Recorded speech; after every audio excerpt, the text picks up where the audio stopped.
સુરેન્દ્રનગરમાં વિકાસના કામો એવા થવા લાગ્યા કે પહેલા રોડ બનાવી નાખવામાં આવે અને પછી યાદ આવે નાળું બનાવવાનું તો રહી ગયું.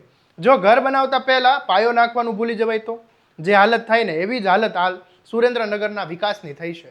કરોડો રૂપિયાનો રોડ બન્યો, ફોટા પડ્યા, કામ પૂરું થઈ ગયું અને હવે જે રોડ ફરીથી જેસીબીથી ખોદવામાં આવી રહ્યો છે, આને વિકાસ કહેવો કે પછી સરકારી નાણાંનો ખુલ્લેઆમ વેડફાટ?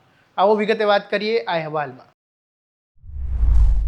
નમસ્કાર, હું છું આસિફ કાદરી અને સ્વમાન સાથે તમારું સ્વાગત છે. સુરેન્દ્રનગરના દુજરેજથી વેરાવદર સુધી તાજેતરમાં નવો રોડ બનાવવામાં આવ્યો હતો. લોકો માનતા હતા કે હવે વર્ષો સુધી સારો રસ્તો મળશે, પરંતુ રોડ તૈયાર થયા બાદ જ તંત્રએ કોન્ટ્રાક્ટર એજન્સીઓને જણાવ્યું કે વરસાદી પાણીના નિકાલ માટે નાળા બનાવવાના તો બાકી જ રહી ગયા. પરિણામે હવે થોડા દિવસ પહેલા બનેલા નવા રોડને ફરીથી જેસીબી મશીન ઉતારીને ખોદવામાં આવી રહ્યા છે. નાળા બનાવવા માટે નવા રસ્તાનું ખોદકામ કરવામાં આવી રહ્યું છે. જો રોડ પર લોકો ગર્વ અનુભવતા હતા એ જ રોડ આજે ફરી તૂટી રહ્યો છે. સવાલ એ છે કે રોડ બનતા પહેલા પ્લાનિંગ કોણે કર્યું હતું? શું એન્જિનિયરોને ખબર નહોતી કે રોડ સાથે વરસાદી પાણીનો નિકાલની વ્યવસ્થા પણ જરૂરી હોય છે? શું કોન્ટ્રાક્ટર જે લોકો છે તેમને માત્ર રોડ બનાવીને ચાલ્યા ગયા હશે અને આ કામની દેખરેખ રાખતા અધિકારીઓ આખરે શું કરી રહ્યા હતા? આ બેદરકારી એ માત્ર એક ભૂલ નથી, આ સીધો સરકારી નાણાંનો બગાડ છે. કારણ કે જે કામ એક જ વખતમાં થવું જોઈએ તે હવે બે વખત થઈ રહ્યું છે.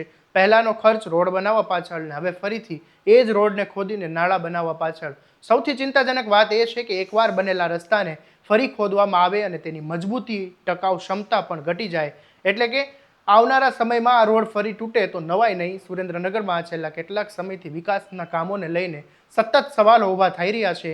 ક્યાંક લોકાર્પણ પહેલાં જ રોડમાં તિરાડો પડે છે, ક્યાંક રિવરફ્રન્ટમાં ભ્રષ્ટાચારના આરોપો થાય છે અને હવે અહીં રોડ બની ગયા પછી નાળા બનાવવાનું યાદ આવ્યું છે.